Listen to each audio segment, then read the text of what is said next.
আফ্রিকার উপকূলে খাদ্য সংকট, ৬০,০০০ পেঙ্গুইনের মৃত্যু। যুদ্ধবিরতির মধ্যেই ইসরায়েলে $৩৪ বিলিয়ন সামরিক বাজেট ঘোষণা। রাষ্ট্রদ্রোহের অভিযোগে রুশ বিজ্ঞানীর ২১ বছর কারাদণ্ড। পর্যটন মৌসুমে ভয়াবহ বন্যা, চ্যালেঞ্জের মুখে শ্রীলঙ্কার অর্থনীতি। রাশিয়ায় বিদেশি অ্যাপ ব্যবহারে কড়াকড়ি, বন্ধ স্ন্যাপচ্যাট ও ফেসটাইম। পুতিনকে গীতা উপহার দিলেন মোদি।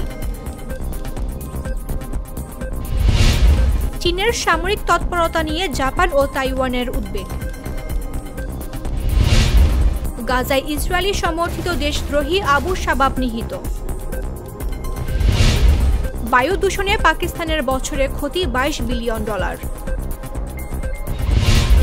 এবং আরও ৩০ দেশের নাগরিকদের ওপর নিষেধাজ্ঞা দিচ্ছে যুক্তরাষ্ট্র।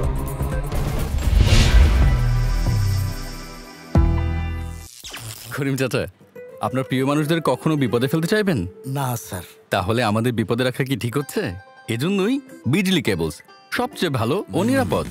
ফ্লেম রিটার্ডেন্ট পিভিসি দিয়ে তৈরি বিজলি কেবলস, নিরাপদ আজীবন।